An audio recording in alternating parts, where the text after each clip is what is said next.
नमस्कार, आप देख रहे हैं भारत एक्सप्रेस और मैं हूं आपके साथ आंचल मित्तल। तमिलनाडु सरकार ने मंदिरों में वर्षों से जमा पड़े लेकिन इस्तेमाल में न आने वाले सोने और चांदी के आभूषणों को अब राज्य की आय और मंदिरों के विकास का नया जरिया बना लिया है। राज्य सरकार द्वारा उठाए गए इस अनोखे कदम के तहत 21 प्रमुख मंदिरों में पड़े ऐसे लगभग 1074 किलो सोने को पिघलाकर उसे 24 कैरेट शुद्धता वाली सोने की सिल्ली के रूप में बदल दिया गया है। इसके बाद इन गोल्ड बार को भारतीय स्टेट बैंक की गोल्ड मोनेटाइजेशन स्कीम के तहत जमा कर दिया गया।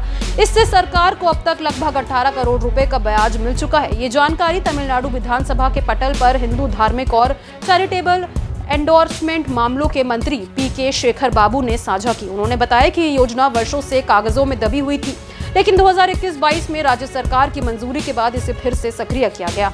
सरकार का उद्देश्य था कि मंदिरों में निष्क्रिय रूप से पड़े धन संपत्ति को बेहतर उपयोग हो और इससे धार्मिक स्थलों की आय में वृद्धि हो सके। इस योजना में सबसे अधिक योगदान तिरुचिरापल्ली स्थित प्रसिद्ध अरुलमिगु मरियम्मन मंदिर ने दिया है। इस मंदिर ने अकेले ही लगभग 224 किलो सोना इस योजना के अंतर्गत जमा किया। अन्य मंदिरों ने भी इसमें भाग लिया, जिसमें कुल मिलाकर 1074 किलो सोना जमा हुआ। सोने को मुंबई के एक अधिकृत टकसाल में पिघलाया गया, जहां से शुद्ध सोने की सिल्ली बनाई गई। उसके बाद इसे भारतीय स्टेट बैंक में स्कीम के तहत सुरक्षित रूप से जमा कर दिया गया।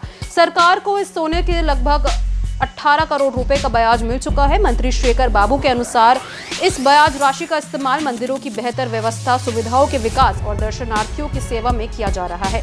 इसका उद्देश्य ये है कि धार्मिक स्थलों का विकास तेजी से हो सके, साथ ही सरकार पर आर्थिक बोझ भी कम पड़े। इस पूरी प्रक्रिया की निगरानी और पारदर्शिता सुनिश्चित करने के लिए सरकार ने 3 क्षेत्रीय समितियों का गठन किया है।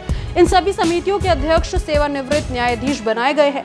ये समितियां सोने के संग्रह, पिघलाने, मूल्यांकन और निवेश की संपूर्ण प्रक्रिया पर नजर रखती है, ताकि किसी भी तरह की अनियमितता न हो सके और आस्था से जुड़ी वस्तुओं का सम्मानजनक और जिम्मेदाराना तरीके से उपयोग हो। तमिलनाडु सरकार अब इसी तरह मंदिरों में रखी गई इस्तेमाल में न आ रही चांदी को भी पिघलाकर उपयोग में लाने की तैयारी में है। इसके लिए भी सरकार ने प्रक्रिया को मंजूरी दे दी है। चांदी को मंदिर परिसर में ही विशेष स्थान पर पिघलाया जाएगा और इससे भी शुद्ध सिल्ली बनाई जाएगी, जैसा कि सोने के मामले में किया गया। चांदी के इस निवेश कार्यक्रम की भी निगरानी सेवानिवृत्त न्यायाधीशों की अध्यक्षता वाली समितियां ही करेगी। राज्य सरकार का ये मानना है कि इस तरह की योजनाओं से मंदिर आत्मनिर्भर बन सकेंगे।